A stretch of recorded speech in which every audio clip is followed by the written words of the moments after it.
Greater Noida की रहने वाली युवती को उसके ससुराल वालों के द्वारा प्रताड़ित करने और घर में बंधक बनाकर भूखा रखने के आरोप लगाते हुए थाने में इसकी शिकायत दर्ज कराई गई है। पीड़ित महिला के परिजनों का कहना है कि पुनीत के अपने भाभी से अवैध संबंध है, जिसके चलते उसको प्रताड़ित किया जा रहा है। अस्पताल की स्ट्रेचर पर बैठी ये महिला अपने साथ हुई आप बीती बता रही है, जिसे सुनकर हर किसी का कलेजा कांप जाएगा। दरअसल ग्रेटर नोएडा दादरी कोतवाली क्षेत्र की रहने वाली सुषमा की शादी बुलंदशहर जिले के औरंगाबाद निवासी पुनीत सिंघल के साथ हुई थी। शादी के कुछ दिनों तक तो सब कुछ ठीक ठाक रहा, लेकिन जैसे ही सुषमा की तबीयत खराब हुई और उसको दिल्ली के एक अस्पताल में उपचार के लिए भर्ती कराया गया। पीड़ित सुषमा के भाई का कहना है कि पुनीत के संबंध उसकी भाभी से है, जिसके चलते अस्पताल से आने के बाद पुनीत व उसके परिजनों के द्वारा उसकी बहन को आए दिन प्रताड़ित किया जाने लगा, जिसके चलते पुनीत ने उक्त लोगों के साथ मिलकर सुषमा को एक कमरे में बंद कर दिया और उस कमरे में ना तो लाइट थी और ना ही कोई खाने की व्यवस्था थी। सुषमा के भाई सचिन का कहना है कि उसकी बहन को हफ्तों भूखा रखा गया, जिसके चलते उसका मानसिक संतुलन बिगड़ने लगा। जब उन्हें इसकी सूचना मिली तो वह पुलिस के साथ पुनीत के घर पहुंचे और सुषमा को बंद कमरे से बाहर निकाला। उसके मेडिकल उपचार के लिए अस्पताल लाया गया। सचिन का कहना है कि उसने इसकी शिकायत दादरी कोतवाली पुलिस से लिखित की है, जिस पर दादरी कोतवाली पुलिस ने जांच शुरू कर दी है। लेकिन देखने वाली बात यह है कि कैसे अवैध संबंधों के चलते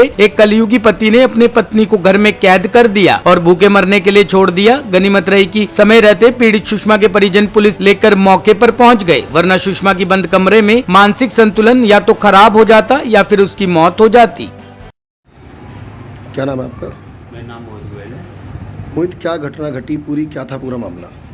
ये सुषमा गोयल हमारी बहन है और इसकी हमने 19 साल पहले शादी करी थी औरंगाबाद जिला बुलंदशहर में। और जब शादी करी, जब तक शुरू के साल में सब कुछ ठीक था, 10-12 साल बढ़िया चला, कोई दिक्कत नहीं थी। उसके बाद जो हमारे रिश्तेदार थे उनके छोटे भाई की शादी हुई। शादी के कुछ साल बाद वो बीमार होने लग गया।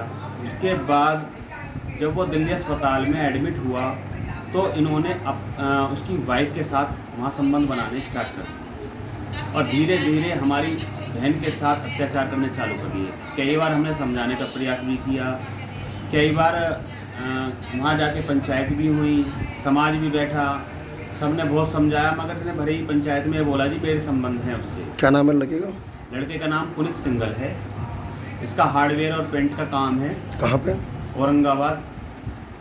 और इसने इतने अत्याचार कर दिए। अब हमारे पास, हम कल इसके पास गए, हमने वहाँ के चौकी इंचार्ज से संपर्क करके हम 2 कांस्टेबल लेके हम घर में घुसे तो हमने घर में पाया कि जिस घर में ये थी, ना तो उस घर में कोई लाइट थी इसके कमरे में और ना ही सारे स्विच खोल कर देखे, ना तो उनमें कोई बल्ब था, ना कोई पंखा था जो चल रहे थे।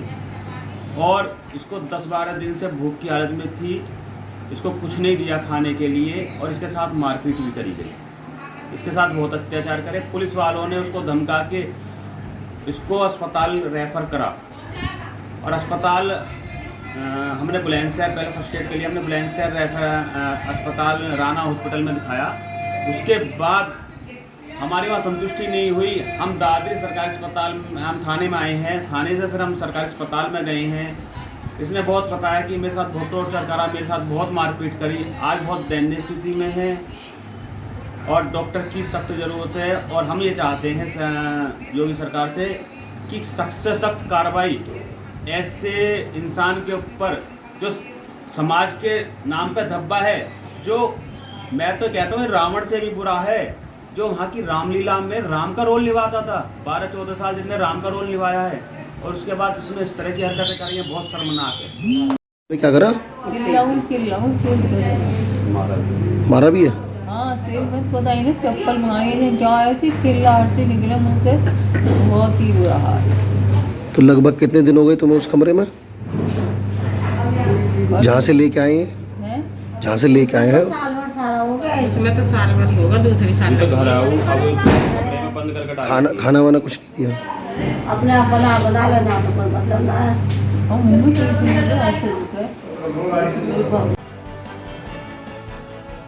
टॉप स्टोरी ब्यूरो के लिए नोएडा से नितिन चौधरी की रिपोर्ट।